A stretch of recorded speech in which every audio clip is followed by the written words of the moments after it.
ദൈവവചനപ്രകാരം എന്തുകൊണ്ടാണ് കുടുംബങ്ങൾ പ്രാധാന്യമായിരിക്കുന്നതെന്ന് നമ്മൾ ശ്രമിച്ചായിരുന്നു. അത് കഴിഞ്ഞിട്ട് leaving, uniting and becoming one flesh, അപ്പനോടും അമ്മയോടും വിട്ട് ഒരു ശരീരമായിത്തീരുന്നതിനെക്കുറിച്ച്. മൂന്നാമത് സ്നേഹവും, ലവ് ആൻഡ് സബ്മിഷൻ. അത് കഴിഞ്ഞിട്ട് കോൺഫ്ലിക്റ്റ് റെസൊല്യൂഷൻ, ഫാമിലി. പിന്നെ കുടുംബങ്ങളിലെ വിശ്വസ്തത. പിന്നെ ഈ ആഴ്ച ബിക്കമിങ് എ മിഷണറി ഫാമിലി, ഒരു മിഷണറി കുടുംബമായിരിക്കുന്നതിനെ കുറിച്ചായിരിക്കും ഈ ആഴ്ച നമ്മൾ ശ്രദ്ധിക്കാൻ പോകുന്നത്.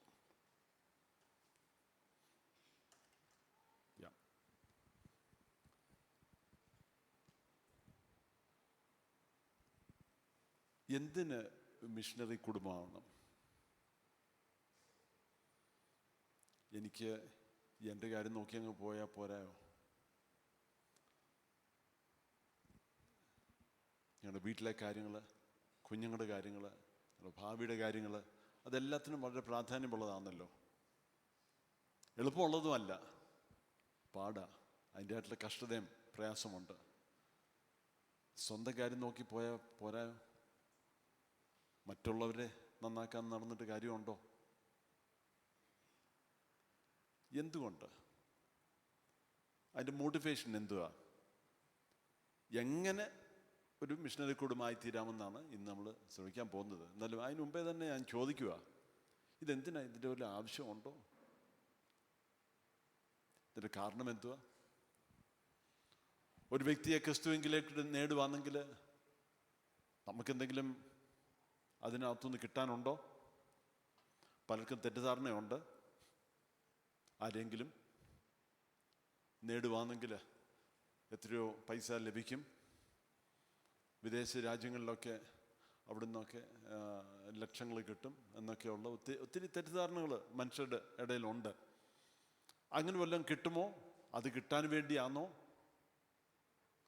യഥാർത്ഥമായിട്ട് നമ്മൾ എല്ലാവരും മിഷണറീസ് ആയിരിക്കുന്നതിൻ്റെ, അല്ലെങ്കിൽ ഒരു മിഷണറി കുടുംബങ്ങളായിരിക്കുന്നതിൻ്റെ കാരണം യേശുക്രിസ്തുവിൻ്റെ അതേ ദൗത്യം തന്നെയാണ്. യേശു ഭൂമിയിലോട്ട് ഇറങ്ങി വന്നതിൻ്റെ കാരണം നമുക്കറിയാം. യേശു പുരുഷാരത്തെ കണ്ടപ്പോൾ മനസ്സലിവ് തോന്നി, അല്ലേ? യേശു അവരെക്കുറിച്ച് പറഞ്ഞ എന്തുവാ? ഇടയിലില്ലാത്ത ആടിനെ പോലെ അലിഞ്ഞ് നടക്കുന്നത് കണ്ടു, അവരോട് കരുണ തോന്നി, കമ്പാഷൻ തോന്നി എന്ന് പറയുന്നു. എന്നാലും എൻ്റെ കാര്യങ്ങളോ? നമ്മുടെ കാര്യവും നടക്കും. ദൈവം നമ്മുടെ കൂടെ ഉണ്ട്. ദൈവമല്ലേ എത്ര നാളും നടത്തിയത്? സ്തോത്രം. കൊച്ചുവൻ ഇന്ന് സാക്ഷ്യം പറഞ്ഞപ്പോൾ ഞാനത് ഓർക്കുമായിരുന്നു. ദൈവം നമ്മുടെ കൂടെ ഉണ്ട്. കഷ്ടതയുണ്ട്, പ്രയാസമുണ്ട്, വേദനയുണ്ട്, അപകടങ്ങളുണ്ട്, ഒത്തിരി കാലം ജീവിതത്തിലുള്ള, ഈ ലോകത്തിൽ ഉള്ളതാ. ആർക്കാന്നേലും ഉണ്ടല്ലോ. എന്നാലും നമുക്ക് പ്രത്യേകമുള്ളത് കർത്താവിൻ്റെ ഒരു സാന്നിധ്യമാണ്. നമ്മളെ ധൈര്യപ്പെടുത്താനും സൗഖ്യമാക്കാനും ഓരോ ദിവസം വഴി നടത്താനും നമുക്കത് വലിയൊരു ഭാഗ്യം നമുക്കുണ്ട്. ആ അനുഗ്രഹം, ആ ഒരു ഭാഗ്യം മറ്റുള്ളവർക്ക് പകർന്നു കൊടുക്കാൻ വേണ്ടി ഉള്ള വലിയൊരു താല്പര്യം, അത് മാത്രമാണ് നമ്മളൊരു മിഷണറി കുടുംബമാകുന്നതിൻ്റെ ഉദ്ദേശം. 4 കാര്യങ്ങൾ ഞാൻ പറയാൻ താല്പര്യപ്പെടുന്നുണ്ട്.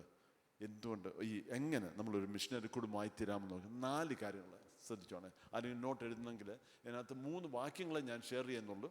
സാധാരണ ഞാൻ ഒത്തിരി വാക്യങ്ങൾ ഷെയർ ചെയ്യാൻ താല്പര്യമില്ല, എന്നാലും ഫോക്കസ് കീപ്പ് ചെയ്യാൻ വേണ്ടി 4 കാര്യങ്ങൾ. 1, make the great commission your families commission. കർത്താവ് തന്ന ആ ദൗത്യം നമ്മുടെ കുടുംബത്തിൻ്റെ ആ ദൗത്യമാക്കണം. Make the great commission your families commission. 2, make your immediate and extended family your first mission field. നമ്മുടെ മിഷൻ നമ്മുടെ കുടുംബമായിരിക്കണം. 3, allow the Holy Spirit to develop the fruit of the Spirit in you. പരിശുദ്ധാത്മാവ് നമ്മളിൽ ആത്മാവിൻ്റെ ഫലം വളർത്തിയെടുക്കാൻ വേണ്ടി നമ്മളൊന്ന് അനുവദിച്ചു കൊടുക്കണം, അവസരം കൊടുക്കണം. 4, look for opportunities in your daily life to use the gifts of the Spirit to minister to others. ഓരോ ദിവസം നമ്മൾ അവസരങ്ങൾ നോക്കണം. പരിശുദ്ധാത്മാവിൻ്റെ വരങ്ങൾ ദൈവം നമുക്ക് തന്നിട്ടുള്ള വരങ്ങൾ ഉപയോഗിച്ച് മറ്റുള്ളവരോട് ശുശ്രൂഷിക്കാൻ അവസരം നോക്കണം.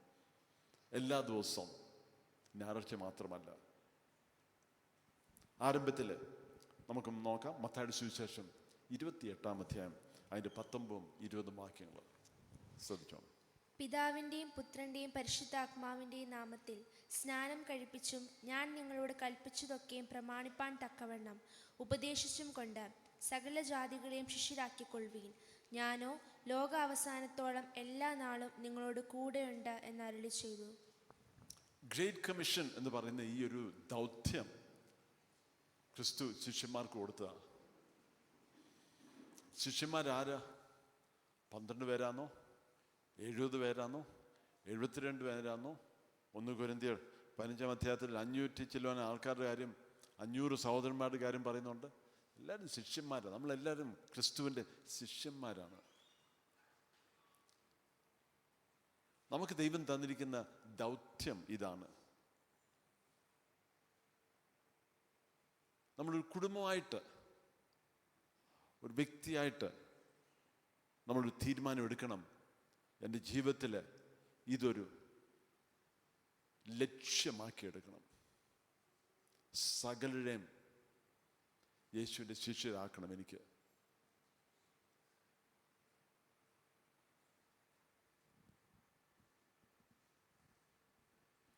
പൗലോസ് ഒരു പ്രാവശ്യം പറഞ്ഞു, എൻ്റെ ഈ ചങ്ങല ഒഴിച്ച് ബാക്കി എല്ലാ കാര്യത്തിലും നീ എന്നെപ്പോലെ ആയിത്തീരണമെന്ന് എനിക്ക് ആഗ്രഹമുണ്ട്. അദ്ദേഹം ചോദിച്ച ചോദ്യം, നീ എന്നെ ഒരു ക്രിസ്ത്യാനിയാക്കാൻ നോക്കുവാന്നോ? അവൻ പറഞ്ഞ ഇതാണ്, എൻ്റെ ഈ ചങ്ങല ഒഴിച്ച് ബാക്കിയെല്ലാം നീ അതുപോലെ തന്നെ ആയിത്തീരണം.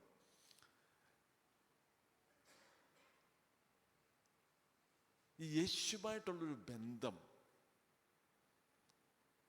നമ്മുടെ ജീവിതത്തെ മൊത്തം മാറ്റിയെടുത്തതല്ലയോ?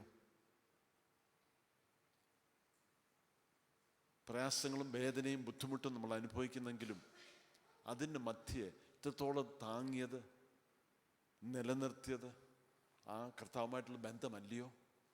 നമുക്കറിയത്തില്ലയോ എത്രയോ ആൾക്കാർ നമ്മളെപ്പോലുള്ള വിഷയങ്ങൾ, പ്രയാസങ്ങൾ, കഷ്ടത അനുഭവിച്ചിട്ടില്ല, തകർന്നു പോയി. നമ്മളെ ദൈവം നിലനിർത്തിയതല്ലയോ? ആ ദൈവസ്ഥാനത്ത് നമ്മളോട് കൂടെ ഉള്ളതുകൊണ്ടല്ലയോ? ഇപ്പം വായിച്ച വാക്യത്തിൻ്റെ അവസാനം യേശു ഒരു വാഗ്ദത്തം കൂടെ പറഞ്ഞിട്ടുണ്ട്. ശ്രദ്ധിച്ചായിരുന്നോ? ഞാനോ ലോകാവസാനത്തോളം നിങ്ങളോട് കൂടെ ഉണ്ടെന്നൊരു വാഗ്ദത്തം പറഞ്ഞു. നമ്മൾ ചിന്തിക്കും, എങ്ങനെ ഇത് നടക്കുന്ന കാര്യമായി സകലരെയും ശിഷ്യരാക്കുക? നമ്മൾ രാവിലെ ഒരു ഓട്ടോയിൽ കയറുന്നു, ജോലി ചെയ്യുന്നിടത്ത് പോകുന്നു, പഠിക്കുന്നിടത്ത് പോകുന്നു, സകലരെയും ശിഷ്യരാകുന്ന നടക്കുന്ന കാര്യമാണോ? അതിനുവേണ്ടിയുള്ള കഴിവില്ല, അതിനുവേണ്ടി ഒരു വരമില്ല, അതിനുവേണ്ടി എനിക്ക് ഒക്കത്തില്ല.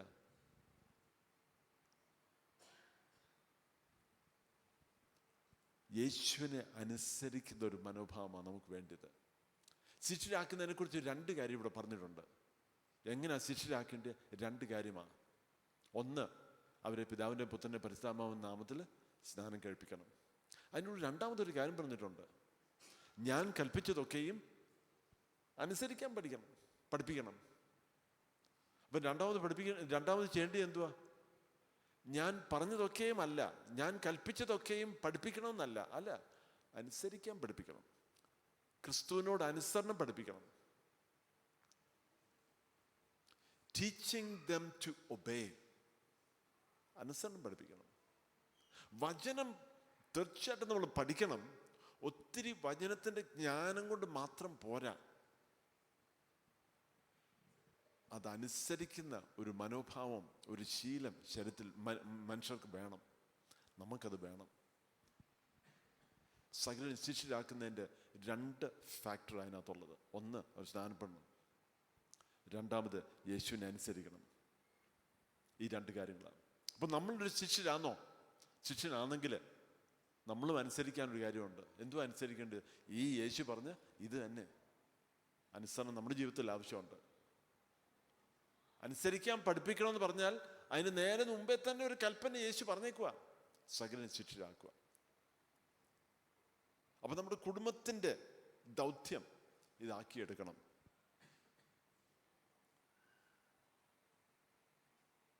നമ്മുടെ ഭവനത്തിൽ തുറന്നൊരു ഭവനമായിരിക്കണം. ഭവനം എന്ന് പറഞ്ഞാൽ ആ വീട് മാത്രമല്ല, അതൊരു മനോഭാവം കൂടാ, അതൊരു ഹൃദയത്തിൻ്റെ ഒരു പൊസിഷനാണ്. കഷ്ടതയിലായിരിക്കുന്നവർ, വേദനയിലായിരിക്കുന്നവർ, രോഗികളായിട്ടിരിക്കുന്നവർ, തകർച്ചയിലായിരിക്കുന്നവർ, പ്രയാസത്തിലായിരിക്കുന്നവരെ അവരെ കരുതുന്ന ഒരു മനോഭാവം, അവരെ ക്ഷണിക്കുന്ന ഒരു മനോഭാവം, അവരെ സ്നേഹിക്കുന്ന ഒരു ഹൃദയം. ക്രിസ്തു അങ്ങനല്ലായിരുന്നോ? എവിടെ ചെന്നാലും രോഗികൾ, എവിടെ ചെന്നാലും ഭൂതം ബാധിച്ചത്, എവിടെ ചെന്നാലും കഷ്ടതയുള്ളവർ, എവിടെ യേശു എന്നാലും പ്രയാസമുള്ളവർ, ബുദ്ധിമുട്ടുള്ളവർ, അങ്ങനെ അല്ലായിരുന്നു യേശുവിൻ്റെ ജീവിതം. പിന്നെ നമ്മളെന്തിനാ മറ്റു കാര്യങ്ങൾ പ്രതീക്ഷിക്കുന്നത്? നമ്മളെന്തിനു ചിന്തിക്കുന്നു നമ്മൾ പോകുന്നിടത്തെല്ലാം വലിയ വലിയ ആൾക്കാരായിരിക്കണം, എല്ലാം തികഞ്ഞവരായിരിക്കണം? പണ്ടൊരാൾ എന്നോട് പറഞ്ഞ സ്റ്റാൻഡേർഡായിട്ടുള്ള ആൾക്കാരായിരിക്കണം. നമ്മളിതൊക്കെ എന്തിനാണ് ചിന്തിക്കാൻ പോകുന്നത്? യേശുവിൻ്റെ അപ്പുറം നമ്മൾ പോയിട്ട് കാര്യമില്ല. യേശുവിനെ പോലെ ആയിത്തീരാമെങ്കിൽ അതല്ലേ ഏറ്റവും നമ്മുടെ ജീവിതത്തിൽ ഏറ്റവും വലിയ അനുഗ്രഹം. യേശു പോയിടത്തെല്ലാം ഇങ്ങനെയുള്ള ആൾക്കാരായിരുന്നു. നമ്മൾ ഇടയിലും അങ്ങനെ ആയിരിക്കണം. എപ്പോഴും കഷ്ടതയിലും പ്രയാസത്തിലും വേദനയിലും ഉള്ള ആൾക്കാരെ അട്രാക്റ്റ് ചെയ്യുന്നവരായിരിക്കണം. കാരണം ഏതോ കാര്യമുണ്ടായിരുന്നു യേശുവിൻ്റെ ജീവിതത്തിൽ, യേശുവിൻ്റെ മനോഭാവത്തിൽ, യേശുവിൻ്റെ ആ നോട്ടത്തിൽ, യേശുവിൻ്റെ ജീവിതത്തിലെ ഓരോ രീതികളിൽ സംതിങ് വാസ് ദേർ. ഏതോ ഒരു പ്രസൻസ് അവിടെ ഉണ്ടായിരുന്നു. ഇങ്ങനെയുള്ളവരെ അട്രാക്റ്റ് ചെയ്യുന്നത്, ക്ഷണിക്കുന്ന ഒരു ഹൃദയം, മനോഭാവം ഉണ്ടായിരുന്നു. സ്തോത്രം. അപ്പം നമ്മുടെ കുടുംബം, നമ്മുടെ ഭവനം, നമ്മുടെ വ്യക്തിത്വം അങ്ങനെയുള്ളവരെ സ്നേഹിക്കുകയും ക്ഷണിക്കുന്ന ഒരു മനോഭാവം ആക്കിയെടുക്കാം. രണ്ടാമത്, make your immediate and extended family your mission field. നമ്മളൊരു മിഷനറി ആണെങ്കിൽ എവിടെയാണ് നമ്മൾ പ്രവർത്തിക്കുന്നത്? അതിൻ്റെ ആദ്യത്തെ പ്രവർത്തനം നമ്മുടെ കുടുംബമായിരിക്കണം. നമ്മുടെ കുഞ്ഞുങ്ങൾ ഒന്നാമത്, പിന്നെ നമ്മുടെ സഹോദരങ്ങൾ, അവരുടെ കുടുംബങ്ങളും എല്ലാവരും കർത്താവിനെ അറിയാൻ വേണ്ടി അവസരം ഒരുക്കണം.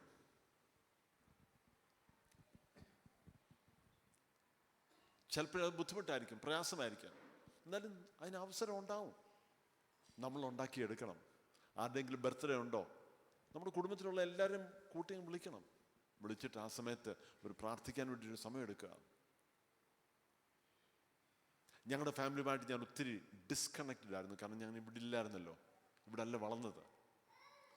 ഞാൻ പിന്നെ കുറേ പേരുടെ ഫോൺ നമ്പർ എടുത്ത് വിളിച്ച് ഞാൻ കുറച്ചൊക്കെ അവിടെ എവിടെയും കല്യാണത്തിന് അവിടെ എവിടെയും പോകുമ്പോഴൊക്കെ കണ്ടിട്ടുള്ള കുറച്ച് പേരൊക്കെ പരിചയം ഉള്ള ഫോൺ നമ്പർ എടുത്ത് ജനുവരി മാസം കുറേ പേര് വിളിച്ചു. 10-30 പേരുണ്ടായിരുന്നു വീട്ടിൽ. ഞാൻ ചിന്തിച്ചില്ല എല്ലാവരും വരുമെന്ന് ഞാൻ ചിന്തിച്ചില്ല. ഞാൻ പറഞ്ഞു ചുമ്മാ ഒരു ഗെറ്റ് ടുഗെദർ വന്നാട്ട് കുറച്ചു നേരം വചനം വായിച്ച് പ്രാർത്ഥിക്കാനും കൂടെ അവസരം എടുത്തു, വചനം ഷെയർ ചെയ്യാൻ അവസരം എടുത്തു. ഞാൻ പ്രാർത്ഥിക്കുക, ഓരോരുത്തരും കർത്താവിനെ അറിയണം, യേശുവുമായിട്ട് ബന്ധത്തിലായിത്തീരണം. നമ്മളതിന് അവസരങ്ങൾ ഉണ്ടാക്കിയെടുക്കണം. നമ്മുടെ മിഷൻ ഫീൽഡ് നമ്മുടെ കുടുംബമായിരിക്കണം. കുഞ്ഞുങ്ങൾ കർത്താവിനെ അറിയണം, നമ്മുടെ സഹോദരങ്ങൾ കർത്താവിനെ അറിയണം. നമ്മൾ മാത്രം കർത്താവിനെ അറിഞ്ഞ് ആ ഒരു അനുഗ്രഹം അനുഭവിച്ചുകൊണ്ടിരുന്നാൽ പോരാ. ഒരു അവസരം ഒരുക്കണം. ഏതെങ്കിലും ഒരു സന്ദർഭത്തിൽ ആൾക്കാർ വിളിച്ചു കൂട്ടുക. ഒരു ബർത്ത്ഡേ ഉണ്ടോ, ആ ബർത്ത്ഡേക്ക് നമ്മുടെ കുടുംബത്തിലുള്ള ആൾക്കാരെല്ലാം വിളിക്കുക, അയൽവക്കത്തു നിന്നുള്ളവരെ വിളിക്കുക, ചെറിയൊരു ബർത്ത്ഡേ പാർട്ടി വയ്ക്കുക.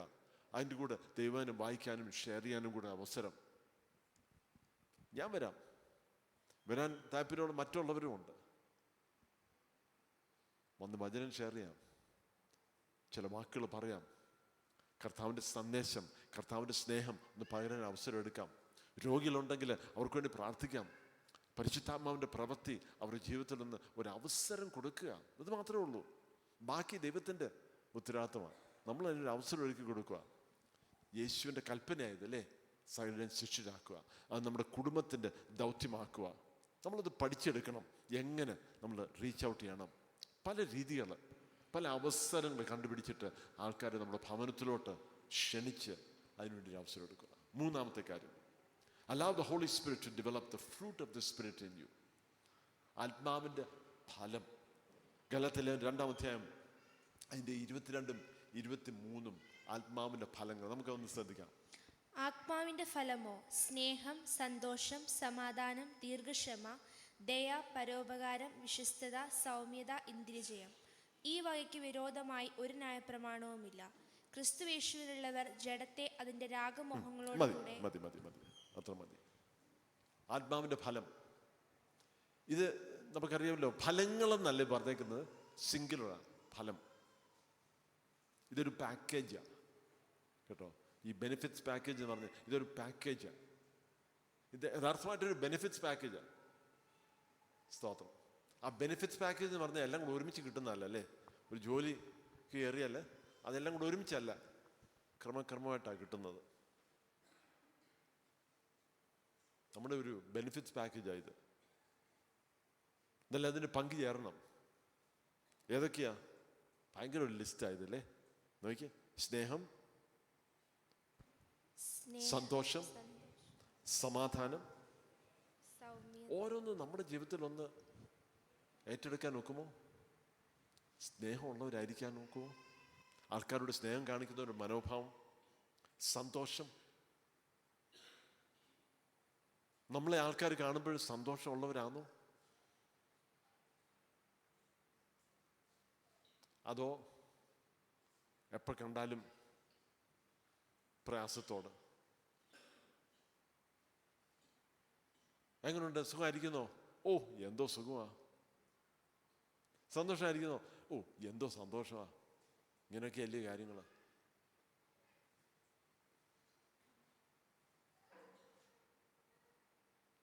ഇതൊക്കെയല്ലേ ജീവിതം. നമ്മുടെ മനോഭാവത്തെ നമ്മൾ മാറ്റിയെടുക്കണം. എന്ത് അനുഗ്രഹിക്കപ്പെട്ട ജനങ്ങളാണ് നമ്മൾ. യേശു നമ്മുടെ പാപങ്ങളെ ക്ഷമിച്ചു തന്നില്ലയോ?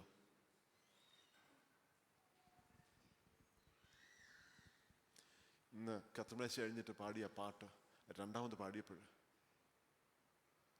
ആ വാക്കുകൾ ഞാൻ ഒന്നുകൂടെ ചിന്തിക്കുമായിരുന്നു. എൻ്റെ ദൈവമേ, ഇത്രയും സ്നേഹം എനിക്ക് കിട്ടിയല്ലോ. യേശുവിൻ്റെ ആ സ്നേഹം. ഒരു അർഹതയില്ലാത്ത ഞാൻ, സ്തോത്രം, അത് കിട്ടിയിട്ടും നന്ദിയില്ലാത്തവനായിപ്പോയി. അത്രയും സ്നേഹം കിട്ടിയിട്ടും പലപ്പോഴും ഞാൻ ആ നന്ദി ഉള്ള ഒരു മനോഭാവം പലപ്പോഴും എൻ്റെ ജീവിതത്തിൽ ഇല്ല. അതെനിക്കറിയാം. പോരാ, എന്നിട്ടും ക്രിസ്തു എന്നെ ഇപ്പോഴും സ്നേഹിക്കുന്നല്ലോ. സ്തോത്രം. അതോർത്ത് എൻ്റെ കണ്ണു നിറയുമായിരുന്നു അവിടെ നിന്ന്. സ്തോത്രം. ചില സമയത്ത് ചില പാട്ടുകൾ അല്ലെ ചില വാക്യങ്ങൾ ചിലപ്പോൾ ഇതൊരു പബ്ലിക് വേദിയിലായിരിക്കും, എന്നെ ഒത്തിരി സ്പർശിക്കുന്നത് ഞാൻ ഓർക്കും. അയ്യോ, എവിടെയെങ്കിലും മാറിയിരുന്ന് ദിവസനെ പോരുന്ന് കുറച്ച് നേരം ഒന്ന് കരയാമായിരുന്നെങ്കിൽ. കാരണം അതുപോലെ അനുഗ്രഹം കിട്ടിയ വ്യക്തികളാണ് നമ്മൾ. സ്തോത്രം. നമ്മളത് മറക്കരുത്. നമ്മുടെ ജീവിതത്തിലെ ഈ ബുദ്ധിമുട്ടും വേദന ഉണ്ടാക്കുന്നതും പ്രയാസം, ഈ നമ്മളെ ഇട്ട് ശല്യപ്പെടുത്തുന്ന ചില കാര്യങ്ങളുണ്ടല്ലോ, അതെല്ലാം ഒന്ന് ഒതുക്കി ഒന്ന് മാറ്റി വെച്ചിട്ട്, കർത്താവേ, അങ്ങയുടെ സ്നേഹം ഒന്നുകൂടെ ഒന്ന് ഓർക്കാൻ, അങ്ങയുടെ കരുതൽ ഒന്നുകൂടെ ഒന്ന് ഓർക്കാൻ, അങ്ങയുടെ കരുണ ഒന്നുകൂടെ ഒന്ന് ഓർക്കാൻ വേണ്ടി, ഈ അനുഗ്രഹം ഞാൻ ലഭിച്ചല്ലോ, എനിക്ക് പ്രാപിച്ചല്ലോ, ഒന്നുകൂടെ ഒന്ന് ഓർക്കാൻ വേണ്ടി ഒരു അവസരം തരണമേ. സ്തോത്രം. എൻ്റെ ഈ നന്ദിയില്ലാത്ത മനോഭാവം എന്നോട് ക്ഷമിക്കണം കർത്താവേ. ഈ നന്ദിയില്ലാത്ത പ്രവൃത്തികൾ എന്നോട് ക്ഷമിക്കണം. ഞാൻ പലപ്പോഴും ആ ഒരു ഓരോ അനുഭവത്തിൽ, ഓരോ സന്ദർഭത്തിൽ ഞാൻ ഓരോ കാര്യങ്ങളെ പ്രതികരിക്കുമ്പോൾ, ഞാൻ ഒത്തിരി പുറമേ പ്രതികരിക്കുന്ന വ്യക്തിയല്ല, ഇച്ചിരി അകമയാ. ഈ പ്രതികരിക്കുമ്പോൾ പരിശുദ്ധാത്മാവ് എന്നെ കയറി പിടിക്കും. ഇതിൻ്റെ വല്ല ആവശ്യമുണ്ടോ? ഇങ്ങനെ ചിന്തകളോ അല്ല ആവശ്യമുണ്ടോ? സ്തോത്രം. എന്ത് സ്നേഹം ലഭിച്ച വ്യക്തിയാണ് ഞാൻ. ഇപ്പം ജീവിതത്തിലെ പ്രയാസങ്ങൾ കഷ്ടതയൊക്കെ ഉണ്ടെന്നേ, എല്ലാവർക്കും ഉണ്ട്. അതൊക്കെ ഇങ്ങനെയുള്ള കാര്യങ്ങളാണ്. സ്തോത്രം. ഞങ്ങൾ ഇന്നലെ സംസാരിക്കുമായിരുന്നു ഇവിടുത്തെ വെയിലും ചൂടിൻ്റെ കാര്യം. ചിലർ പറയോ ഭയങ്കര വെയിലാണ്, അല്ലെങ്കിൽ കുറച്ച് കഴിയുമ്പോഴത്തേനും പറയും അയ്യോ എന്തോരം മഴയാണ്. വെയിലും മഴയും ഇതെല്ലാം പൊടിയും എല്ലാം ലോകത്തിലുള്ളതാന്നേ. നമ്മളിവിടെ ജനിച്ചവരാ, അതങ്ങ് അനുഭവിക്കുക, അത്രേ ഉള്ളൂ. മറ്റു രാജ്യങ്ങളിൽ തണുപ്പാ, നമ്മുടെ എല്ല് പോലും വിറയ്ക്കുന്ന പോലുള്ള തണുപ്പാ, അത് വേറെ രാജ്യങ്ങളിൽ. അതൊക്കെ ജീവിതത്തിലുള്ളതാണ്.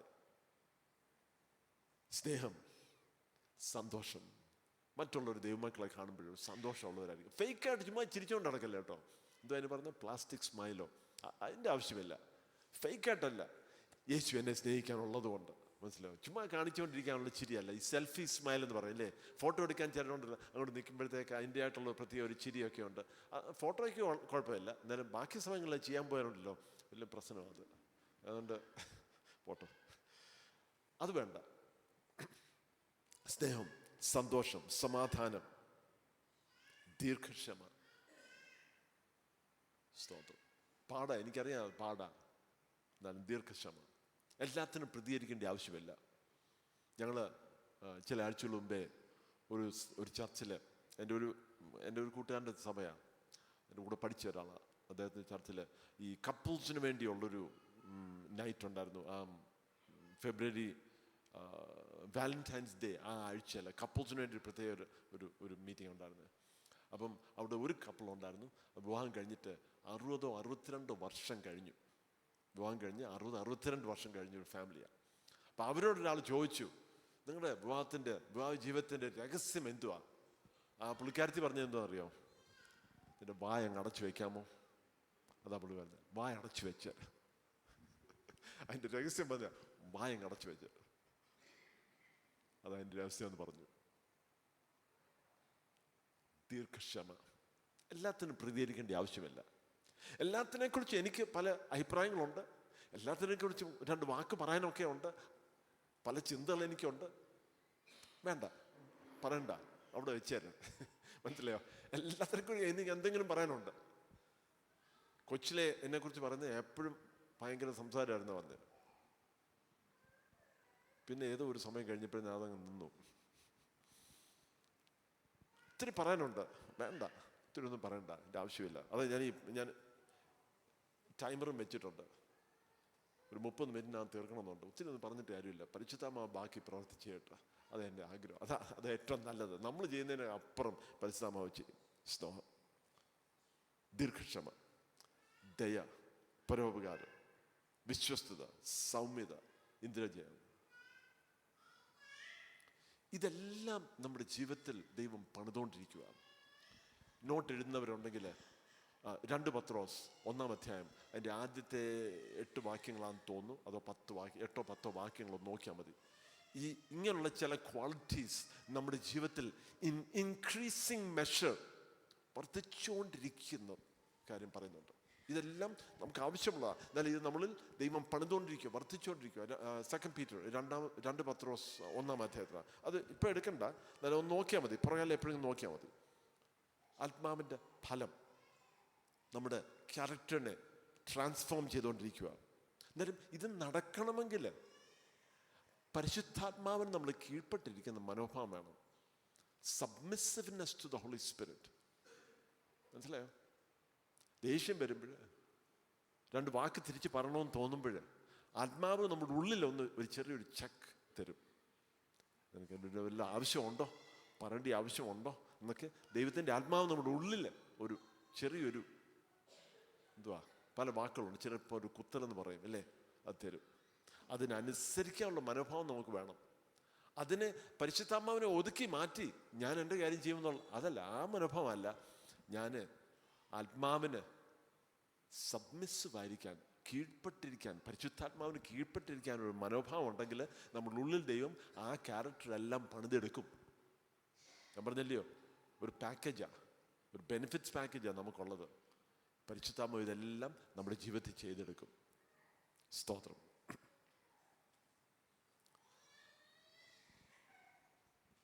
വർഷങ്ങളായിട്ടും ദൈവപായതിലായി വർഷങ്ങളായിട്ടും മനോഭാവത്തിന് മാറ്റമില്ല, സ്വഭാവത്തിന് മാറ്റമില്ല, സംസാരത്തിന് മാറ്റമില്ല, പ്രവൃത്തിക്ക് മാറ്റമില്ല, ഒന്നിനും മാറ്റമില്ലാത്ത ആ വ്യക്തികളാണെങ്കിൽ അതിൻ്റെ അർത്ഥം ആ വ്യക്തി പരിശുദ്ധാത്മാവിന് കീഴ്പ്പെട്ടിരിക്കാത്തൊരു വ്യക്തിയാണെന്ന് അതിൻ്റെ അർത്ഥം. അവർ രക്ഷിക്കപ്പെട്ടാന്നോ ഇല്ലയോ എന്നുള്ള കാര്യം അത് നമ്മൾ ഇവാലുവേറ്റ് ചെയ്യേണ്ട, അത് ദൈവം ഇവാലുവേറ്റ് ചെയ്തോളാം, അത് വേറെ കാര്യം. അതല്ല എൻ്റെ ചോദ്യം ഇതാണ്, പരിശുദ്ധാത്മാവിന് കീഴ്പ്പെട്ടിരിക്കാമെങ്കിൽ നമ്മുടെ ജീവിതത്തിൽ ക്രമമായിട്ട് ദൈവം ആ മാറ്റങ്ങൾ വരുത്തും. എന്നാലും നമ്മുടെ ടോപ്പിക് എന്തുവാ? ഒരു മിഷണറി കുടുംബമായിത്തീരുന്നതിനെ കുറിച്ചാണ്. അതിൻ്റെ ഇടയ്ക്ക് എന്തിനാ ഇത് ഞാൻ പറയുന്നത്? നമ്മളൊരു മിഷണറി കുടുംബമാണെന്ന് പറഞ്ഞുകൊണ്ട് മറ്റുള്ളവരോട് ക്രിസ്തുവിനെ കുറിച്ച് പറയുമ്പോൾ അവർ നോക്കും നിങ്ങളുടെ ജീവിതം ബാക്കി എല്ലാവരുടെ ജീവിതം എല്ലാം ഒരുപോലെ, പിന്നെ എന്ത് വ്യത്യാസം എന്തുവാ? വളരെ ഇമ്പോർട്ടൻ്റ് ആണ്. എല്ലാവരുടെയും ജീവിതത്തിൽ കഷ്ടതയും പ്രയാസമുണ്ട്, ദൈവമക്കൾക്കും ഉണ്ട്, എല്ലാവർക്കും ഉണ്ട്. രോഗമുണ്ട്, ദുഃഖമുണ്ട്, കഷ്ടതയുണ്ട്, എല്ലാവർക്കും അതുണ്ട്. എന്നാലും നമ്മുടെ പ്രതികരണമോ, നമ്മുടെ മനോഭാവമോ, ഇതെല്ലാം ആത്മാവിൻ്റെ ഫലമാണ്.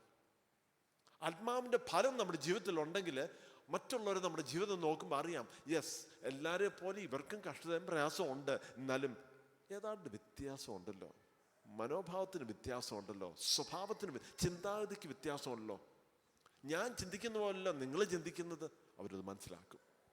അവിടെ ഇത് വളരെ പ്രാധാന്യമാണ്. ഒരു മിഷണറി കുടുംബം എന്ന് പറഞ്ഞാൽ ആ കുടുംബത്തിൻ്റെ അന്തരീക്ഷം പോലും വ്യത്യസ്തമായിരിക്കണം. ആരെങ്കിലും നമ്മുടെ ഭവനത്തിൽ കയറി വരുമ്പം അവരുടനെ പറയണം, ഇവിടെ ഏതാണ്ടൊരു വ്യത്യാസമുണ്ടല്ലോ, ഇവിടെ ഏതാണ്ടൊരു ഒരു ഒരു വ്യത്യസ്തമായിട്ടൊരു ഫീലിംഗ് ആണല്ലോ, അവരുടെ ഉള്ളിൽ അത് തോന്നണം. സ്തോത്രം. ആ ദൈവസാന്നിധ്യം അവിടെ അനുഭവിക്കണം. കാരണം ഞാൻ പറയാം, പരിശുദ്ധാത്മാവിന് കീഴ്പ്പെട്ടിരിക്കുന്ന ഒരു കുടുംബമാണെങ്കിൽ, പരിശുദ്ധാത്മാവിന് കീഴ്പ്പെട്ടിരിക്കുന്ന വ്യക്തികളാണെങ്കിൽ, അതിൻ്റെ അർത്ഥം ആത്മാവിന് നമ്മൾ അവസരം കൊടുക്കുന്നു. നമ്മുടെ വ്യക്തിപരമായിട്ടും നമ്മുടെ ഭവനത്തിലും നമ്മൾ ദൈവത്തിൻ്റെ ആത്മാവിന് നമ്മൾ അവസരം കൊടുക്കുന്നു എന്നാണ് അതിൻ്റെ അർത്ഥം. അവസാനമായിട്ട് number 4, look for opportunities in your daily life to use the gift of the Spirit, the gifts of the Holy Spirit to minister to others. വായിക്കാമോ? മർക്കോസിന്റെ സുവിശേഷം 16:20. അവർ പുറപ്പെട്ട് എല്ലായിടത്തും പ്രസംഗിച്ചു. കർത്താവ് അവരോട് കൂടെ പ്രവർത്തിച്ചും അവരാൽ നടന്ന അടയാളങ്ങളാൽ വചനത്തെ ഉറപ്പിച്ചും പോന്നു. കർത്താവ് അവരോടുകൂടെ പ്രവർത്തിച്ചു. അതിൻ്റെ 1-2 വാക്യം മുമ്പേ കർത്താവ് എടുക്കപ്പെട്ട കാര്യം പറയുന്നത് കേട്ടോ.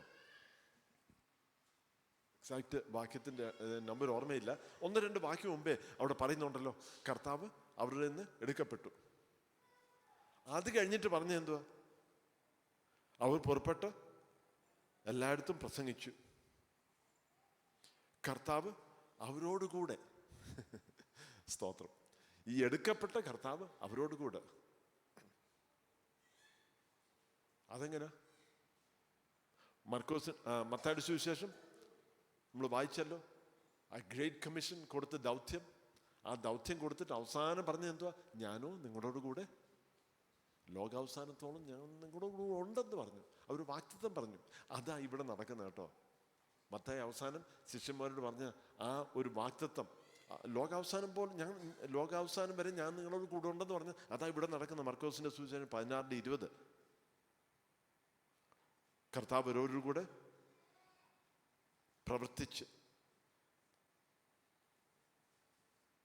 അവർ പ്രസംഗിച്ച ആ വാക്കുകൾ, അവർ വചനത്തെ എന്ത് ചെയ്തു? ഉറപ്പിച്ചു. അവർ ചെയ്ത അത്ഭുതങ്ങളും അടയാളങ്ങളാൽ.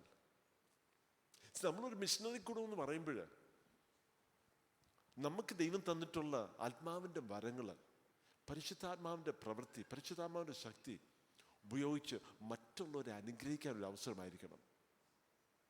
യേശു ശിശുമാരോട് പറഞ്ഞു, നിങ്ങൾക്ക് സൗജന്യമായിട്ട് ലഭിച്ചു, സൗജന്യമായിട്ട് നിങ്ങൾ കൊടുക്കുക. Freely you have received, freely give. പലർക്കും വേണ്ടി പ്രാർത്ഥിക്കാൻ നമ്മൾ അവസരം എടുക്കും. ചിലപ്പോൾ അവർ സൗഖ്യം പ്രാപിക്കും. നമ്മുടെ സഭയിലല്ലാത്ത ആൾക്കാർ ചിലപ്പം വിളിക്കും, വരും, ഭവനത്തിൽ വന്നിട്ടുണ്ട്, പ്രാർത്ഥിക്കും, ദൈവരെ വിടുവിച്ച്. പല രീതിയിലും ദൈവത്തിൻ്റെ പ്രവൃത്തി നമ്മൾ കണ്ടിട്ടുണ്ട്. എന്നാൽ പലപ്പോഴും ആൾക്കാർ എന്തെങ്കിലും പൈസ തരും, എന്തെങ്കിലും ഒരു പൈസ കൊണ്ട് തരും. ഞാൻ പറയും, യേശു പറഞ്ഞു,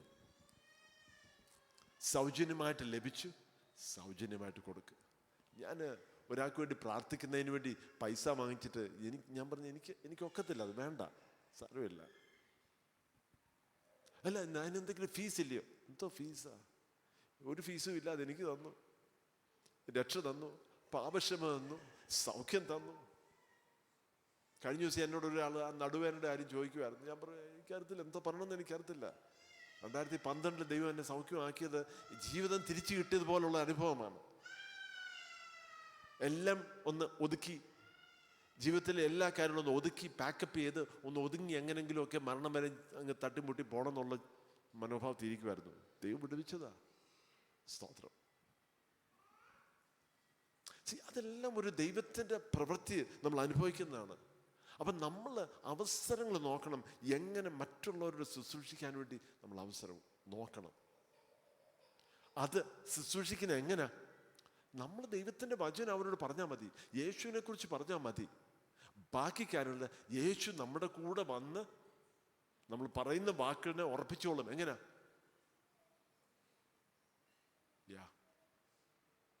ചെയ്യുന്ന അത്ഭുതങ്ങളും അടയാളങ്ങളാണ്. അവരുടെ ജീവിതത്തിൽ കഷ്ടതയും പ്രയാസമുള്ളവരാണോ? വിശ്വാസത്താൽ അവർക്ക് വേണ്ടി പ്രാർത്ഥിക്കുക. ഞാൻ വരണമെന്നില്ല, നമ്മൾ ആർക്ക് വേണ്ടിയും പ്രാർത്ഥിക്കാം. ഒരു വാക്ക് പ്രാർത്ഥിച്ചാൽ മതി, ദൈവം അവരുടെ ജീവിതത്തിൽ പ്രവർത്തിക്കും. രോഗമുണ്ടോ? യേശുവിന്റെ നാമത്തിൽ ആ രോഗത്തിലൂടെ കൽപ്പിക്കുക, ദൈവം പ്രവർത്തിക്കും. ഇവിടെ നമ്മൾ പ്രാർത്ഥിച്ച എത്രയോ പേരുടെ നമ്മൾ സൗഖ്യം കണ്ടിട്ടുണ്ട് അല്ലേ? എത്ര പേരും കണ്ടിട്ടുണ്ട്. ഇവിടെയുള്ള നമ്മൾ ഓരോരുത്തരും പ്രാർത്ഥിച്ച് സൗഖ്യം കണ്ടിട്ടുണ്ട്. എല്ലാം ദൈവത്തിൻ്റെ പ്രവൃത്തിയാണ്. 5 കാര്യങ്ങളൊന്നുകൂടെ ഓർപ്പിച്ചിട്ട് പ്രാർത്ഥിക്കാനൊരു സമയമെടുക്കാം. 1, make the great commission your families commission. കർത്താവ് തന്ന ആ വലിയ ദൗത്യം നമ്മുടെ കുടുംബത്തിൻ്റെ ദൗത്യമാക്കിയെടുക്കുക, എൻ്റെ ദൗത്യമാക്കിയെടുക്കുക. സകലരെയും ശിഷ്യരാക്കുക. കാണുന്നവരെല്ലാം ശിഷ്യരാക്കാനാണോ? അതെ, സകലരെയും ശിഷ്യരാക്കാൻ. അല്ലൊരു ഓട്ടോ കയറിയ അദ്ദേഹത്തെ അത് തന്നെ. കടയിലോട്ട് കയറിയാലോ? യെസ്. അയൽവക്കത്തിലുള്ളവരോ? യെസ്. അവർക്ക് വേണ്ടി പ്രാർത്ഥിക്കുക, സകലരെയും ശിഷ്യരാക്കുക. 2, നമ്മുടെ കുടുംബം ആയിരിക്കണം നമ്മുടെ ആദ്യത്തെ മിഷൻ ഫീൽഡ്. ആദ്യത്തെ സ്ഥലം നമ്മൾ മിഷനറിയായിട്ട് പ്രവർത്തിക്കാൻ നമ്മുടെ കുടുംബമായിരിക്കണം. നമ്മുടെ കുടുംബം കർത്താവിനെ അറിയണം. നമ്മുടെ കുഞ്ഞുങ്ങൾ, നമ്മുടെ സഹോദരങ്ങൾ, അവരുടെ കുടുംബങ്ങൾ ഓരോരുത്തരും കർത്താവിനെ അറിയണം. സ്തോത്രം. അത് നമ്മളൊരു ലക്ഷ്യമാക്കി എടുക്കണം. 3, allow the Holy Spirit to develop the fruit of the Spirit in you. പരിശുദ്ധാത്മാവ് നമ്മുടെ ഉള്ളിൽ ആത്മാവിൻ്റെ ഫലം പണിതെടുക്കാൻ. ഞാൻ പറഞ്ഞില്ല, ഒരു ബെനിഫിറ്റ്സ് പാക്കേജ് പോലെ ഇതിങ്ങനെ പണിതെടുത്തുകൊണ്ടിരിക്കുക. എന്തായാലും അത് നടക്കണമെങ്കിൽ നമ്മൾ ആത്മാവിന് സബ്മിസീവ് ആയിരിക്കണം, കീഴ്പ്പെട്ടിരിക്കുന്നവരായിരിക്കണം, ആത്മാവിനെ അനുസരിക്കുന്നവരായിരിക്കണം. നമ്മുടെ ജീവിതത്തിൽ ചെറിയൊരു കറക്ഷൻ തരുമ്പോൾ നമ്മൾ അനുസരിക്കുന്നവരായിരിക്കണം. 4, അവസരങ്ങൾ നോക്കണം. നമ്മുടെ ഓരോ ജീവിതത്തിൽ പരിശുദ്ധാത്മാവിൻ്റെ വരങ്ങൾ ഉപയോഗിച്ച് മറ്റൊരു ബ്ലസ് ചെയ്യാൻ. Freely you have received, freely give. നിങ്ങൾക്ക് സൗജന്യമായിട്ട് ലഭിച്ചു, സൗജന്യമായിട്ട് കൊടുക്കുക എന്ന് ശിഷ്യന്മാരോട് പറഞ്ഞു. എന്തിനെ കുറിച്ചാണ് പറഞ്ഞത്? പൈസയുടെ കാര്യമല്ല. പൈസ കൊടുക്കുന്നത് എനിക്കറിയത്തില്ല. പൈസ കൊടുക്കുന്നതിനെ കുറിച്ച് പൈസയെ കുറിച്ചല്ല പറയുന്നത്. എന്ത് പറയുന്നത്? അത് പറഞ്ഞേക്കുന്നത് ദൈവത്തിൻ്റെ പ്രവൃത്തി വെളിപ്പെടുത്താൻ വേണ്ടി, രോഗസൗഖ്യം, ഭൂതങ്ങളെ പുറത്താക്കാനും അത്ഭുതങ്ങൾ അടയാളങ്ങൾ ചെയ്യാനും. ആ ഒരു കോൺടാക്സിലാണ് യേശു അത് പറഞ്ഞത്. സൗജന്യമായിട്ട് ലഭിച്ചു, സൗജന്യമായിട്ട് കൊടുക്കുക എന്ന് പറഞ്ഞത് ആ ഒരു കോൺടാക്സിലാണ്. ഒരു ദൈവത്തിൻ്റെ പ്രവൃത്തിക്ക് അവസരം കൊടുക്കുക. ആരൊക്കെയുണ്ട് പ്രയാസത്തിൽ, ആരൊക്കെ ആ കഷ്ടതയിൽ, ആരൊക്കെ ബുദ്ധിമുട്ട് അനുഭവിക്കുന്നു, ആർക്കൊക്കെ രോഗമുണ്ട്, ആർക്കൊക്കെ ജീവിതത്തിൽ ബന്ധനങ്ങളുണ്ട്, അവരെ വീട്ടിലോട്ട് വിളിച്ചിട്ട് അവരോട് കർത്താവിനെ കുറിച്ച് 2 വാക്ക് പറഞ്ഞിട്ട് പ്രാർത്ഥിക്കുക. അവരെ ഒഫൻഡ് ചെയ്യുമോ എന്നൊന്നും പേടിക്കണ്ട. സ്നേഹത്തോട് പറഞ്ഞാൽ മതി. പറഞ്ഞിട്ട് അവർക്ക് വേണ്ടി പ്രാർത്ഥിക്കുക. അയ്യോ, പിന്നെ ഒന്നും പ്രയോജനം ഉണ്ടായില്ലല്ലോ, ഒരു വ്യത്യാസം ഉണ്ടായില്ലല്ലോ, അവർക്കൊരു ബെനിഫിറ്റ് ഉണ്ടായില്ലല്ലോ, പിന്നെ അത് നമ്മുടെ ഉത്തരവാദിത്വമല്ല. യേശുവിൻ്റെ ഉത്തരവാദിത്വമാണ്. നമ്മുടെ കൂടെ നിന്ന് ഒരു വാഗ്ദത്തം തന്നെ യേശു അല്ലയോ വാഗ്ദത്തം പറഞ്ഞ് ലോകാവസാനം വരെ ഞാൻ നിങ്ങളോട് കൂടെ ഉണ്ടായിരിക്കും എന്നുള്ള വാഗ്ദത്തം യേശു അല്ലേ പറഞ്ഞ്. യേശു ഉത്തരവാദിത്വം എടുത്തോളൂ. നമ്മുടെ ഉത്തരവാദിത്വം എന്തുവാ? അനുസരിക്കുക. മത്തായിയുടെ സുവിശേഷം നമ്മൾ വായിച്ചല്ലോ, 28-ാം അധ്യായത്തിൽ, ടീച്ചിങ് ദം ടു ഒബേ. അനുസരിക്കാൻ പഠിപ്പിക്കുക. ആരെയാ? ശിഷ്യന്മാരാക്കുന്നവരെ അനുസരിക്കാൻ പഠിപ്പിക്കുക. അപ്പം നമ്മുടെ ജീവിതത്തിലും എന്ത് വേണം? അനുസരണം വേണം. യേശുവിനെ നമുക്ക് അനുസരിക്കാം. നമ്മളൊരു മിഷണറി കുടുംബമായിരിക്കാം, മിഷണറി വ്യക്തി, ഞാനൊരു വ്യക്തി എന്നുള്ളതിൽ ഞാനും ഒരു മിഷണറി ആയിരിക്കാം. എല്ലാവരും യേശുവിനെ അറിയണം, യേശുമായിട്ട് ബന്ധത്തിലായിത്തീരണം. ഞാൻ അനുഭവിച്ചിരിക്കുന്ന, എനിക്ക് കിട്ടിയിരിക്കുന്ന ഈ ഒരു സ്നേഹം, ഈ ഒരു സമാധാനം, ഈ ഒരു പാപക്ഷമ, വേറെ ആരും എനിക്ക് തരാനൊക്കാത്ത ഈ ഒരു ജീവിതം കർത്താവ് എനിക്ക് തന്നല്ലോ. സ്തോത്രം. നമുക്ക് എല്ലാവർക്കും ഒരു നിമിഷം പ്രാർത്ഥിക്കാൻ വേണ്ടി അവസരം എടുക്കാം. ഒരു നിമിഷം ഒന്ന് എഴുന്നേറ്റ് നിൽക്കാം.